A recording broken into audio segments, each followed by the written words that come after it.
তো গাইস আজকে বান্ধবী ডাকলো যে কিছু একটা বানাবো, আয় চলে আয়। তো এসে দেখলাম আলু আর ডিম সিদ্ধ বসিয়ে দিয়েছে। ডিমের কিছু একটা রেসিপি বানাচ্ছে যতদূর সম্ভব।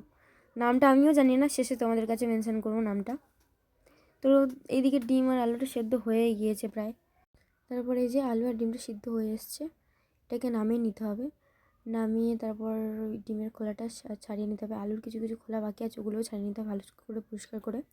তারপর টমেটো ছিল একটা, টমেটো লাস্টের দিকে দিয়েছিলাম। তারপরে এই যে ডিমটাকে ছাড়িয়ে নিলাম, নিয়ে ধুয়ে নিলাম, ভালো করে ধুয়ে নিলাম। তারপরে এই যে টমেটো আর আলুটাকে গ্রেট করছি। সবার লাস্টে ডিমটাকে করবো, ওটা শেষে করব। আর এই যে আলুগুলো, টমেটো গ্রেট করা হয়ে গেছে আলুর সাথে। এই যে শেষে ডিম দুটোকে গ্রেট করে নিচ্ছে। ডিম দুটো যখন গ্রেট করছিলাম এত সুন্দর দেখাচ্ছিল গাইস, তোমাদের আমি কি বলবো, বলে বোঝাতে পারবো না, খুবই সুন্দর দেখাচ্ছিল। এই যে তারপর আস্তে আস্তে করে ধীরে ধীরে ডিমটাকে গ্রেট করে নিচ্ছিলাম। গ্রেট করে নিয়ে তারপরে এই যে একটা বাকি আছে, যদিও এখনও একটা করলাম সবে, আর একটা বাকি আছে।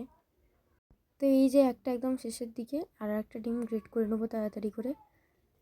গ্রেট করে নেওয়ার পরে কী সুন্দর দেখাচ্ছিল, নিচ থেকে এত সুন্দর দেখাচ্ছিল কি বলবো। আমি তো দেখছিলাম খালি, আমার বান্ধবী সব কিছু করছিল, আমি কিছুই পারি না, ওই সব কিছু করে দিচ্ছিল আমার।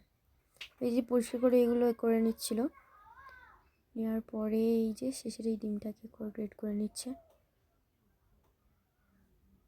তোমরা চাইলে এটাকে বাড়িতে ট্রাই করতে পারো, খুবই সুন্দর খেতে হয়েছিল শেষে, তোমাদের কি বলবো। তোমার বাড়িতে ট্রাই করে দেখবে, খুবই ভালো হবে। মানে স্ন্যাক্সের জন্য বেটার এই অপশানটা, আমার যতদূর মনে হয় আর কি, খেয়ে যা বুঝলাম। তারপর এই যে নুন দিয়ে দিচ্ছে, ওটাতে কিছু নুন দিয়ে দিল, তোমাদের স্বাদ মতো তোমরা নুন দেবে যেহেতু। তারপর এই লঙ্কা দিয়ে দিল, জিরে মরিচের গুঁড়ো যতদূর সম্ভব এটা দিয়ে একসাথে মিশিয়ে নেবে এটাকে। ভালো করে মিশিয়ে নেওয়ার পরে কালারটা অদ্ভুত ধরনের আসবে। তবে এই ডিমটাকে ফাটিয়ে নিতে হবে, ফাটিয়ে এটাতে কিছু নুন আর হলুদ অ্যাড করে ভালো করে ঘেঁটে নিতে হবে। তারপর এই যে আমার বান্ধবী এটাকে দিয়ে ভালো করে মিক্স করে নিচ্ছে একসাথে। আর এই যে এটা বিস্কুটের গুঁড়ো, এই যে বিস্কুটের গুঁড়োটাকে ভালো করে গুঁড়ো করে নিচ্ছে বিস্কুটগুলোকে আর কি। গুঁড়ো করা হয়ে যাওয়ার পরে এগুলোকে একটু গোল গোল আকার করে শেপ করে বানিয়ে নিচ্ছে, সবগুলোই বানিয়ে নিচ্ছে। ফার্স্টে একটু ট্রাই করে দেখছিলো আর কি, যেটা ডিমটা দিতে হবে, তারপরে বিস্কুটের গুঁড়োটা দিতে হবে, দিয়ে তারপরে তেলে দিতে হবে আর কি। তারপর সবগুলো পরপর করে নিয়েছিল। পরপর করে নেওয়ার পরে এই যে সবগুলো একসাথে করা হয়ে গিয়েছে। এই যে তারপরে এই যে কড়াইতে তেল দিয়ে দিল, তেলটা গরম হয়ে গিয়েছে, সঙ্গে সঙ্গে ইন্ডাকশান হচ্ছে তো তাই সব কিছু তাড়াতাড়ি হয়ে যাচ্ছে। তারপরে এইগুলো যে দিয়ে দিচ্ছে আস্তে আস্তে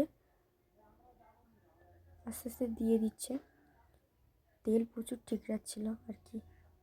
এই যে আস্তে আস্তে দিয়ে দেওয়ার পরে এগুলোকে লাল লাল করে ভেজে তুলে নিতে হবে।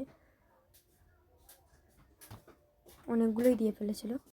এইগুলোকে দেখো বান্ধবী আমার লাল লাল করে ভেজে নিচ্ছে ভালো করে, ভালো করে না ভাজলে হবে না আর কি।